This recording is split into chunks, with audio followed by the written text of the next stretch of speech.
So ನಾನೀಗ petrol ಹಾಕ್ಸ್ಲಿಕ್ಕೆ ಬಂದೆ guys. ಅದು ಪೆಟ್ರೋಲ್ ಇದೆ, ಬಟ್ ಆದರೆ ಎಮರ್ಜೆನ್ಸಿ ಇರಲಿ ಅಂತ ಬಾಟ್ಲಿಗೆ ಹಾಕ್ಸ್ಕೊಳ್ಲಿಕ್ಕೆ ಬಂದೆ. ಗಣೇಶನಲ್ಲಿ ಪೆಟ್ರೋಲ್ ಹಾಕ್ಸ್ತಾ ಇದ್ದಾನೆ. ಭಾರತ್ ಪೆಟ್ರೋಲಿಯಂ ಸೀದಾ ಇನ್ಸ್ಟಾಮಾರ್ಟಿಗೆ ಹೋಗಿ ಸಿಗ್ತಾನೆ ಗೈಸ್ ನಿಮಗೆ. ಪೆಟ್ರೋಲ್ ಹಾಕ್ಸ್ಕೋಬೇಕು. ನೋಡು, ಆರ್ಡ್ರ್ ಇನ್ನೂ ಬಂದಿಲ್ಲ. ಬಂದರೆ ಆರ್ಡ್ರ್ ಕಂಪ್ಲೀಟ್ ಮಾಡುವ, ಹೋಗುವ. ಒಂದು ಆರ್ಡ್ರ್ ಬಂದಿದೆ. ಈಗ ಸೀದಾ ಇದು ಎಲ್ಲಿಗೆ ನೋಡಬೇಕು, ಲೊಕೇಶನ್ ತೊಗೊಂಡು 3265 ಅಂತ ಬಂದಿದೆ.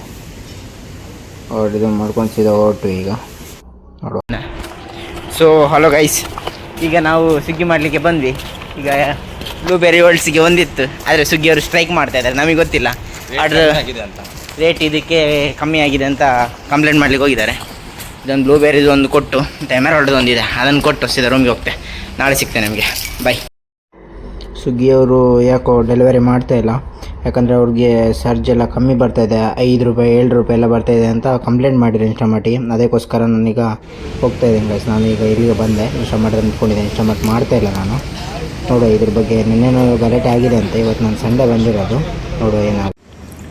ಪುನಃ ಅವರು ಮ್ಯಾನೇಜರ್ ಹತ್ರ ಎಲ್ಲ, ಇನ್ಸ್ಟಾಮಾರ್ಟ್ ಮ್ಯಾನೇಜರ್ ಹತ್ರ ಮಾತಾಡ್ತಾಯಿದ್ರು. ನಾನು ಗಣೇಶನ ಸೀದಾ ಬಂದು ಉಡುಪಿ ಬಂದು ಕಾಂತಿ ಸ್ವೀಟಿಗೆ ಬಂದು ಒಂದು 2 ರಸ್ಮಲಾಯಿ ತಿಂದು ಸೀದಾ ಅಲ್ಲಿಂದ ಹೊರಟೆ ಗೈಸ್ ನನ್ನ ರೂಮಿಗೆ. ಓಕೆ, ನಿಮಗೆ ನೆಕ್ಸ್ಟ್ ವೀಡಿಯೋದಲ್ಲಿ ಸಿಗ್ತೀನಿ. ಅಲ್ಲಿವರೆಗೂ ta-ta, bye bye, see you. Okay guys, bye.